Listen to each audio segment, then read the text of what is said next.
Hi, this is Vincent with SCAIowa, an introductory video to the Society for Creative Anachronism.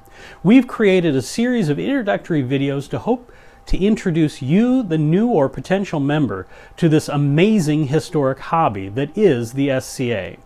The Society for Creative Anachronism is a worldwide historic recreation organization dedicated to recreating all the best aspects of the Middle Ages. Anything that was made, used, consumed before 1600, we have friends who enjoy learning about it, exploring it, trying it, teaching others about it. It's a way to explore history hands-on. We have a whole lot of friends who've been enjoying this hobby for many years. So let's talk briefly about how this all started. Back in 1966 in Berkeley, California, a group of college students had a celebration of their love of history and fantasy. They held a tournament and they chose a queen of love and beauty for the day, and they had so much fun doing this little reenactment that they decided to do it again and again. They just kept doing it, and it hasn't stopped ever since. Eventually they graduated and they moved across the country. As they spread across the country, they carried this amazing hobby with them and brought new people into this organization, to the point now where we have 20 kingdoms worldwide, with many people participating across the country and around the world in this form of historic recreation. Now, obviously, they've been enjoying this form of historic recreation and all of the adventures that come along with this. And some of these adventures are a little bit more obvious than others. Probably one of the most obvious ones is the combat recreation that's been with this hobby since the very beginning.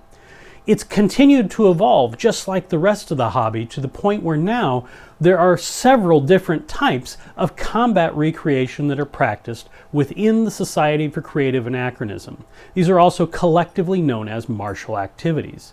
So the martial activities include youth activities, where they use padded weapons to allow the children to experience the fun of medieval combat.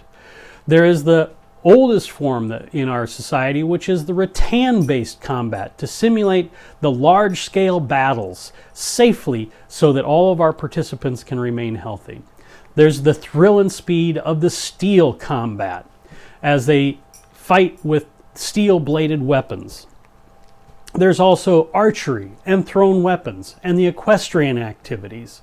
All of these martial activities add to the thrill and adventure in our society. However, less than half of the people participating in the SCA actually participate in these martial activities. In fact, almost every member of the SCA participates in something else we call the arts and sciences, where we recreate all of the different objects, everything that was made, used, consumed before 1600.